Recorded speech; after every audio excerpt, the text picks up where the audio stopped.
Hey mama, welcome to the One Income Family podcast. Are you struggling financially? Do you dream of a day where you are financially stable so that you can start building wealth? Instead of losing it, right? Then this is the episode for you. Today I am sharing 4 ways you can stop struggling financially and start building wealth. So go cuddle up with a nice warm drink, get comfy with them babies, and open your heart to God as we head into today's episode. Do you find it hard to save or get out of debt? Are you constantly searching for ways to save money and live on a budget? Do you have big dreams only to be stopped by not sticking to your budget? Are you ready for financial freedom? Then you, mama, are in the right place. Welcome to the One Income Family podcast, where you will learn what it looks like to budget on one income, how to partner with God in your finances, how to budget in a way that's easy to stick to, and how to cut costs and save money, all so that you can start building wealth. It is my mission to equip you with these tools so that you can live in abundance regardless of the amount in your account.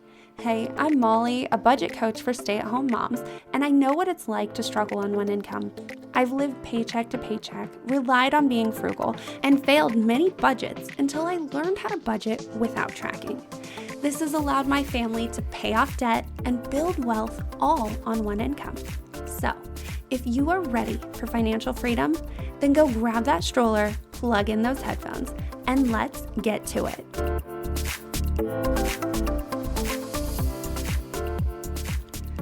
Now, before we jump into today's episode, I want to invite you to grab a budget audit. You, my dear friend, you're here listening to this podcast because you're struggling to stick to your budget, living paycheck to paycheck, and you're looking for a way out.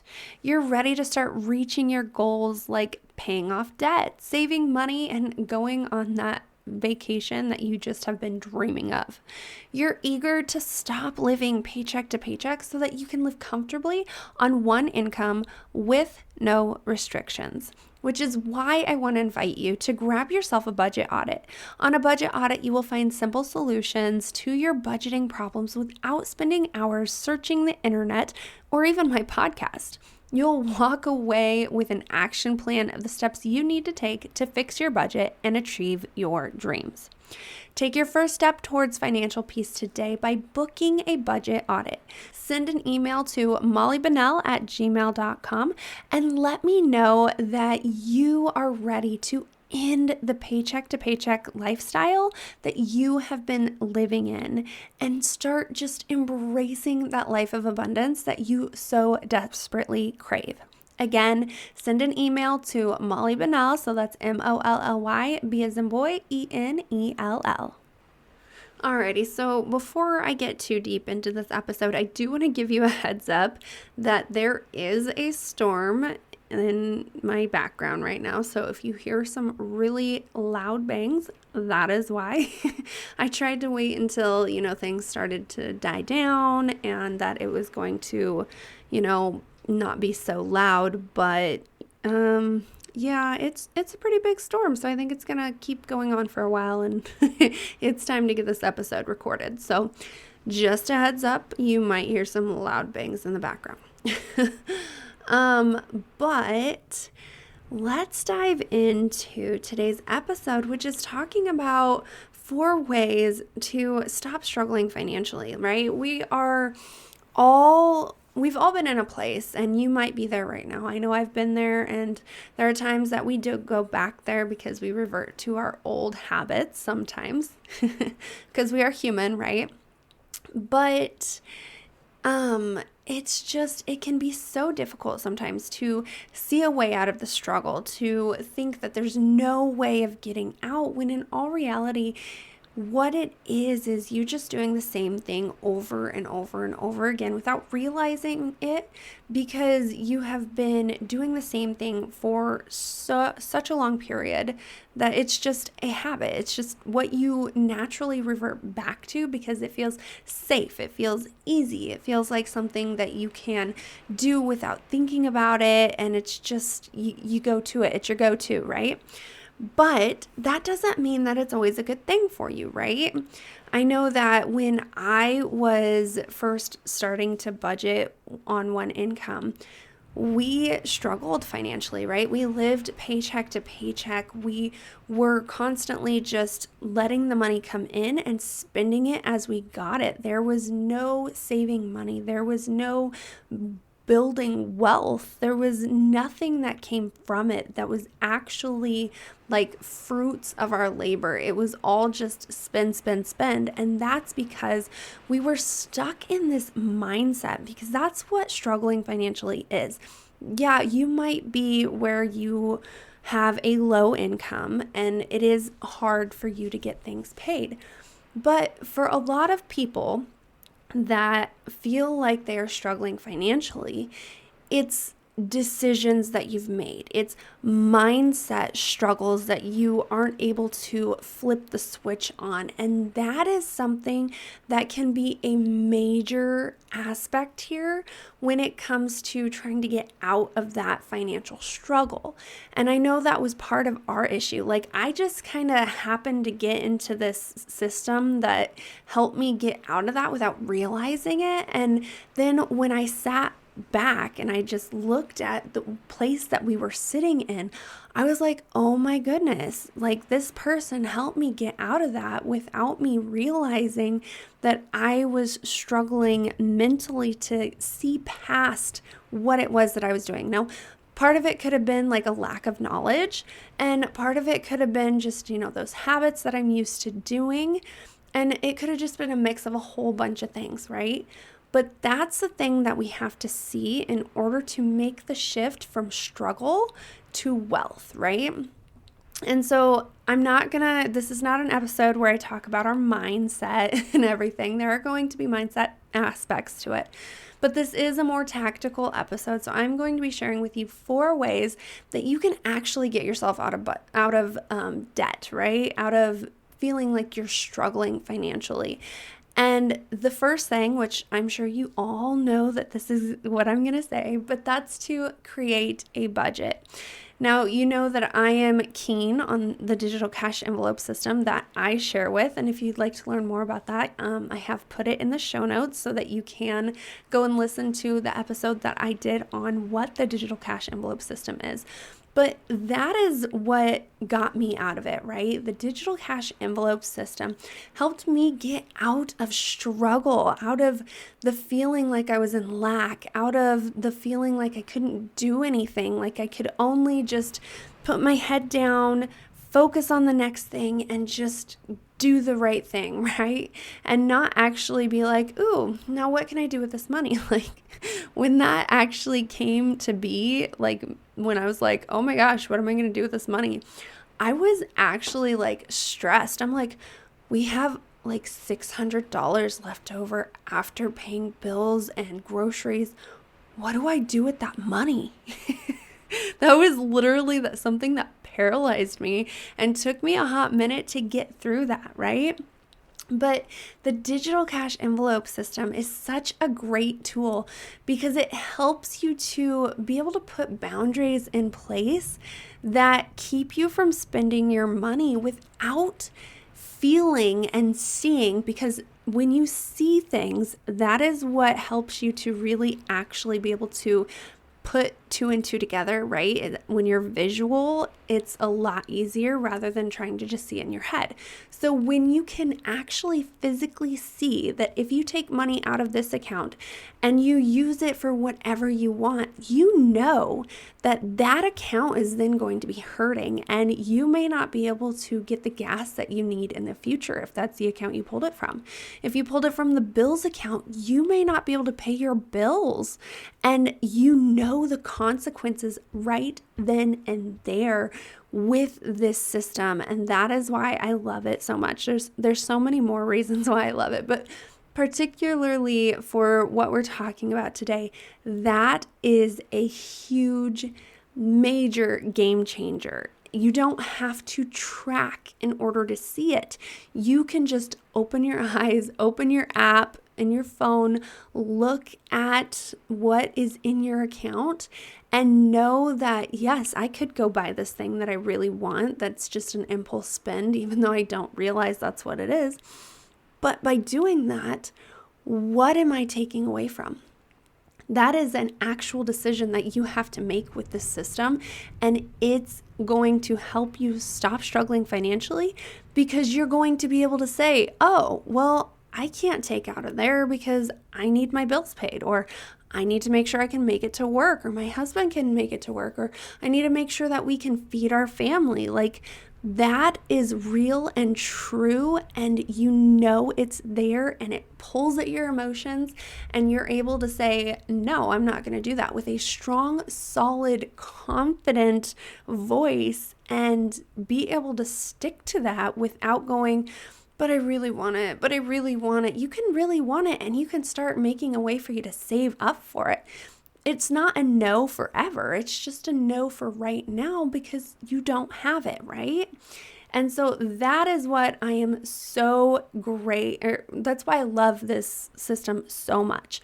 Another thing about this system is that it eliminates the living paycheck to paycheck, because paired with my digital cash envelope system, I have what I call my bills system tacked in there, which then gives you an ease of mind that your needs are met and your bills aren't making it hard to get groceries, right? Most of the time when we're in that paycheck to paycheck lifestyle, in what I call a feast and famine week to week, it's one week you're feasting, another week it's like you're in a famine, right?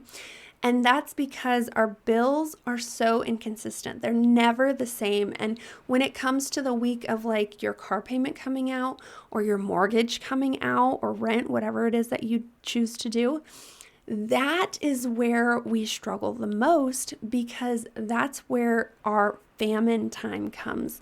And when we're in this cycle of feast and famine, we then train our brains to be like, oh my gosh, I have to use this money now, or I'm not going to be sure when I'm going to have it next, right? It might be another 2 weeks before I'm able to buy something like this. So I got to buy it right now before I no longer have the money. And that's something that this system gets you out of that. Oh, there's some thunder. But this system gets you out of that because you're able to go, every single paycheck has a consistent number that goes towards your bills, that you're then able to have a consistent number towards your groceries, towards your gas, towards your savings, towards everything. The numbers stay the same every single paycheck, unless you go in and change something up, like you add a bill or you take a bill away, or you decide that the amount of money going towards your gas needs to be raised or lowered, right? That is the only way your numbers change, is if you physically make a change. It's not dependent on the way your bills are paid. It's not dependent on the way life comes at you. It stays consistent, and that consistency right there takes you out of that struggle mode so quickly and just helps you relax. You're like, oh my gosh, I can take a deep breath. I can breathe because I'm no longer in that feast or famine cycle. Okay, so I could continue down that road, but let's jump into the second thing that I have for you to get out of that struggle. And it's kind of two things put together, but they kind of go hand in hand, and you'll understand when I say them. But to set boundaries and create habits. So your budget, yes, it is a boundary. It is a habit that you're getting into, but that's not the only thing that you need. So like I said earlier, you've been doing your finances the same way for many, many years. And maybe you're new at this, but you've still been doing it for a while, and it becomes habit, right? And breaking old habits is extremely difficult. But if they're a bad habit, a negative habit, it's extremely important to find a way to break it, right? That's why you set boundaries around it. That's why you change your habit and create new habits in those areas. How you do this is by reviewing what you already do. Look at your lifestyle. Look at the things that you do, the activities that you do. Look at the places that you spend money at. You may have to pull your statements to be able to see what that is. But those are the things that you need to be looking at, is what you do on a daily basis or a weekly or even a monthly basis. And what do you spend your money on with those activities? And maybe for the time being, you need to hit pause maybe on your hobbies so that you can get things back in order with your finances. Or maybe you just need to tweak things a little bit with your hobby, right? Maybe you can still keep doing the same thing, but stop going out to eat every single time that you go do that hobby, right? There can be things that you do, just little tweaks here and there, that can make a huge difference. Now, on things like overspending, let's say you're somebody, and I use this example all the time, but let's say you're somebody that really enjoys buying gifts for other people. And whenever you're out grocery shopping, or maybe you're just out and about, you see something that you really, really like, and you just impulse buy it because you always want to have gifts on hand, because you never know when there's going to be a birthday party that you're not ready for. Well, then you know that you have things on hand, right? But it's cutting into your budget. It's something that you are struggling with overspending, because it's just like, oh, I want to make sure that they're covered. And yes, it's a great mindset to make sure of that is something you want to do, right? But you can set boundaries in place, like saying, I only want to have on hand 20 items. 20 items that can be sent as a gift to somebody. And whenever I use up one of those 20 items, and I say 20 because you never know what age range, right? You can have 5 in one age range and just go from there kind of thing. But that could be a limit that you set. And whenever you use one, or you give one away for a gift the way it's supposed to be used, then you are okay to go out and buy that thing. But if you're out there and you're at the store and you see something that you think would be great for a gift, but you look at your inventory, because you want to keep track of that, right? And you know that you have 20 gifts, then it's going to be easier for you to say, okay, I'm not going to get this right now. It would be a great gift, but I have 20 already. I know I have enough on hand to take care of the things that are going to come up that I may not be ready for, like birthday parties that are kids' birthday parties. I know I'm not great on that. There have been a few birthday parties now that I've forgotten to get gifts for. And I'm like, oh man, I feel terrible.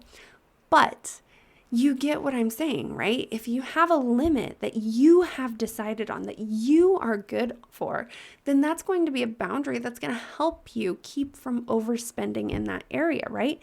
And this is just one way. There are so many other ways that you can do things. If you just put limits on things, and not in a sense that makes you feel restricted, this allows you to know that you can go out and buy those things, just not every single time, right? It helps to train your brain that you don't have to buy something every single time you go out there and you see something. Now, it also gives you the freedom that when you have a space open for that, say you've used 2 or 3 gifts and you didn't realize that, and your inventory is now down to, 15 or maybe even 10, because that's how many you've spent, then yeah, you can go out and start buying 1 or 2 here and there to make sure that your inventory is back up there, but also to be able to see and know that you have the freedom to buy those things, right? Now, you still have to be a little cautious to make sure that it doesn't take away from whatever category you've decided to put them together with, especially if you're using my digital cash envelope system. But maybe that's another thing. Maybe you go and you get your groceries, and once groceries are all done, whatever's remaining in that account is what you can use to buy those gifts, right? There are so many things. My brain's just exploding with ideas right now. But there are so many ways that you can take this and you can run with it and you can tweak it to something that's going to fit your needs and your desires and the things that really bring you joy, right? Maybe going out to eat and getting coffee is something that you really like, something that your family really likes.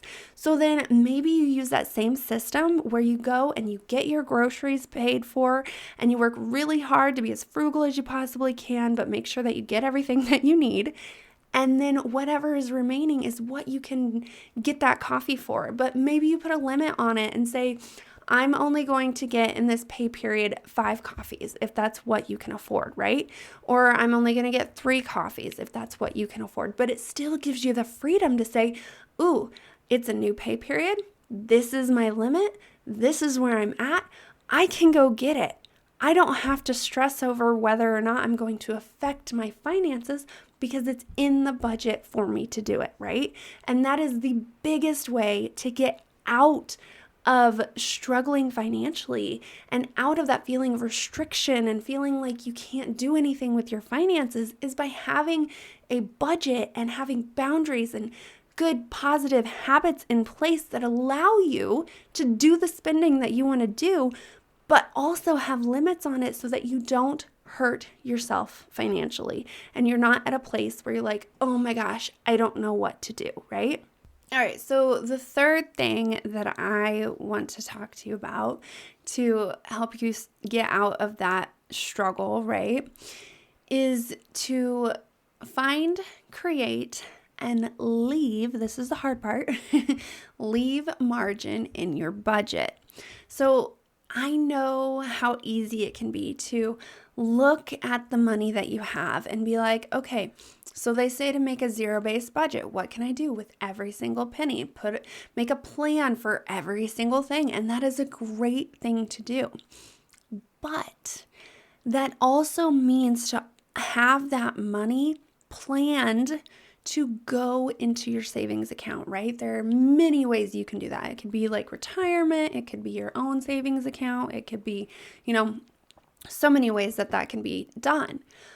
But the hard thing to do when you're budgeting, when you sit down and you start creating and separating out this money where you want it to go, it can be so hard not to put that money into your spending, right? Especially when you don't have a plan for every single penny. I know that when my husband and I, we weren't on this system that I have now, I would look at how much money we had left over, we had remaining after every single bill was paid, right? At the end of the month, how much money did we have after groceries, after everything like that? And I was like, oh yeah, we have this much left over. We could go buy a pickup. We could take a payment out on something and, make sure that we have everything else that comes with whatever that is. If it's a pickup, you have the insurance, you have then the money that you have to save up to be able to maintain it for like tires, oil changes, windshield wiper fluid, windshield wipers. There are so many things that need to be saved up for vehicles, right? Spark plugs if you need to change them out. Even just saving up for when something does break down, because it's inevitable. A vehicle will eventually break down and you have to fix it. So that is something that you have to consider when you go to buy these things. And when you're like, oh, I have this money, there is margin in my budget right now that I can go put towards something else, and then it's going to take my margin away.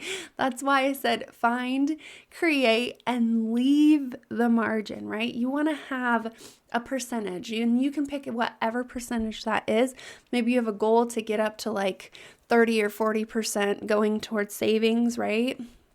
Or paying off debt, whatever your goal is at this time.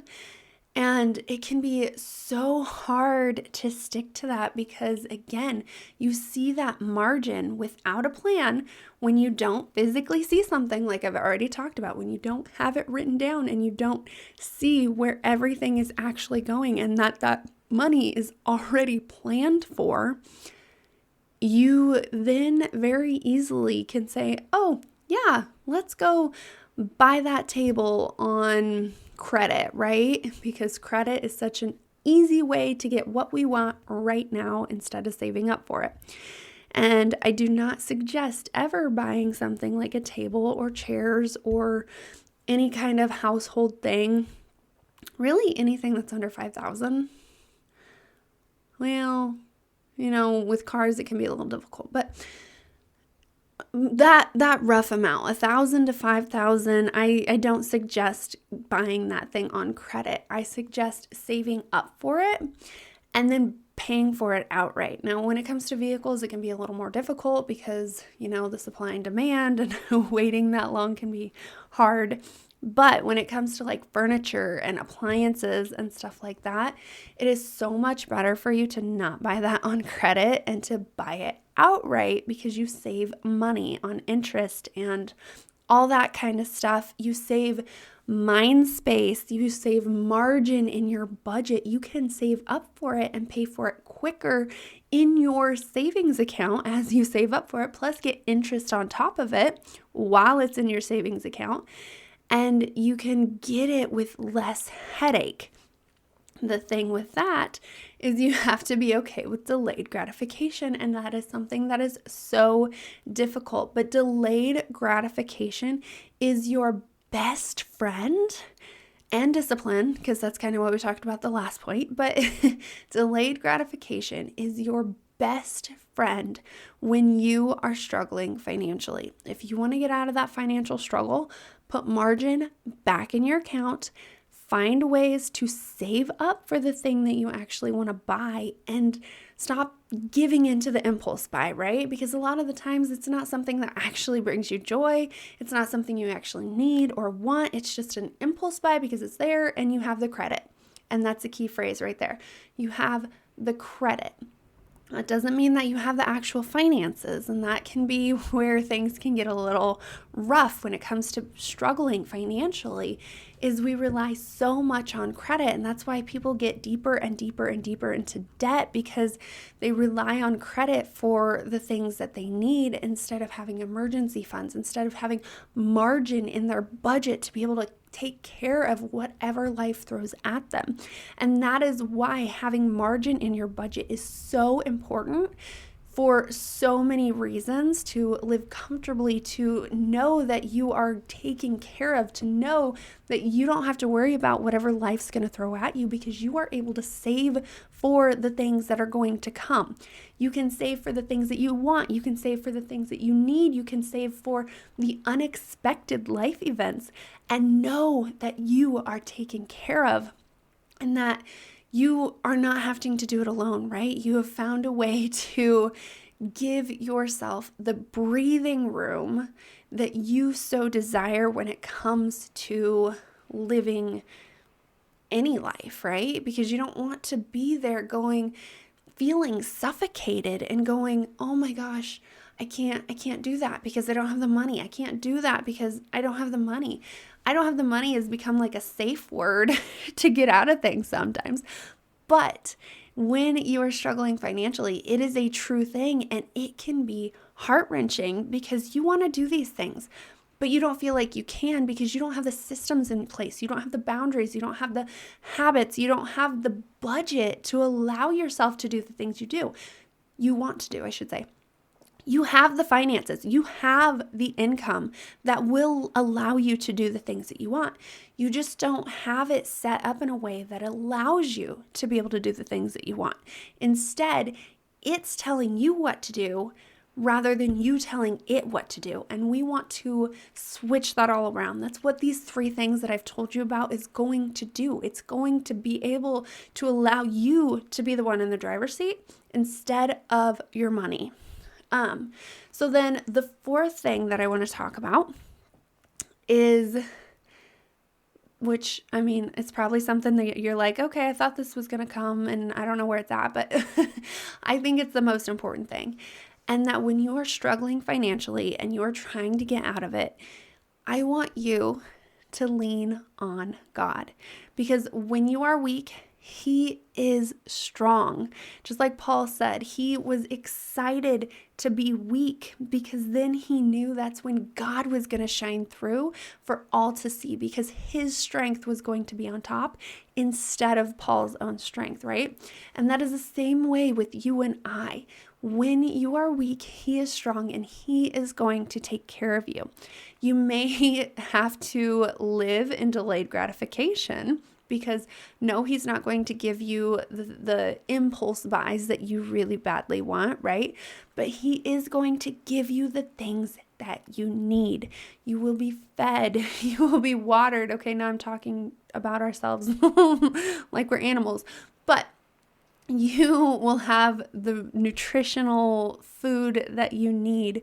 You'll have the water that you need. You'll have a roof over your head. It may not be the way that you think and the way that you expect, but he is going to be there to care for you and make sure that you and your family make it through to the next day. He was there with the Israelites. He gave them manna, which is like bread, every single day. He told them to only take what they needed for that day, though, not anymore. And it allowed them to strengthen their belief, to strengthen their faith that he was going to be there taking care of them. And that is the same way with us. We don't have to stress over food and water and a roof over our heads, because he is going to be there. Just like he feeds the birds, he clothes the flowers, makes everything like thrive in its own space without having to have what the world says we have to have, right? We feel like we have to have all these fancy things in order to make it, to thrive, to survive, but that's not the case. And it has been humbling for myself to be able to see how God is moving in my life. He is supplying the things that I need. It may not be the way I want it and the way I expect it, but I know that I have the food that I need. I have the roof over my head that I need. And I am able to say that I am good. I am alive and I am thriving. May not be the way I expected. And sometimes that's better, right? Sometimes it's better to not be doing the things the way we expect, because it's probably the way the world expects things to do instead of the way God wants us to do things, right? So that is my little caveat there, but I think it's so important that we lean on God, and learning how to lean on God can be so difficult. It can be so humbling, like I've said, and really open your eyes to the way that God moves in the world and how it's not the same as the way the world moves. So I'm going to go back through what my 4 points are, and that's to create a budget. And I specifically like my digital cash envelope system. Set boundaries and create habits, because when you have a budget and you have boundaries and habits and you're able to physically see things, the needle is going to move so much faster than if everything's in your head, right? Number 3, find, create, and leave margin in your budget. And then always, always, always, always lean and trust God. Lean on him and trust him, because he is going to be the one to provide for you, even if your finances can't, right? Even if you don't have the income that you think that you need, he is going to be there to buffer the stuff that you do need. And it's not going to be always in the form of money. It's going to be in hand-me-downs. It's going to be in somebody bringing over a casserole or inviting you to come over and eat if you're struggling to put food on the table, right? There are so many ways out there that God moves that we don't expect, because it's not the way of the world and it's not some fancy big thing that we would like to see. It's small, it's simple, it's the things that aren't as cool, right? So I guess my advice there is just to work to open your eyes to seeing God move in your life. And when you do, your life is going to change. When you've trained your eye to see God moving mountains in your life, whether it's external or even internal, working on your heart, it moves mountains. So with that being said, I do want to let you know, as I'm sure you probably already do, but I have a budget audit that I would love for you to grab so that you can learn more about my digital cash envelope system and see if it actually is going to work for you and your family. I believe that it works for everybody, and you just have to tweak it for yourself to make it more advanced or less advanced. And what I mean by that is whether if you want it automated or if you want less accounts or more accounts, right? You just have to adapt it to what you want to do. Do you want a lot of cards? Do you want a few cards? How many boundaries do you want in place to keep you from spending? Do you just want to start small, or do you want to dive full force in, right? There are so many ways to use this system, and I would love to share them with you. So if that sounds like something that you would love to learn or look into, go ahead and send an email to mollybennell@gmail.com. So that's MOLLY, B as in boy, ENELL @gmail.com. And I look forward to hearing from you. And with that being said, I will see you right back here next week on another episode of the One Income Family Podcast. Before you go, I hope this episode has ignited a fire inside of you, and I pray that it creates long-lasting impact. Did you know that you too can impact other one-income families? All you have to do is leave a written review, and you help get the podcast in the hands of other mamas in need. You can also text this episode to that friend who is also knee-deep in the same kind of chaos as you and inspire them to make a change. Also, your review lets me know that you're enjoying the show, and that lights me up. I get so excited to hear from you. Another great way that we can connect, though, is through the One Income Family community over on Facebook. So after you're done leaving that 5-star review, head on over to the community where you will find other mamas working their way out of the chaos. You can ask your questions and connect with others who truly understand what you are going through. I cannot wait to connect with you in the community. Until then, I will see you right here next week on another episode of the One Income Family Podcast.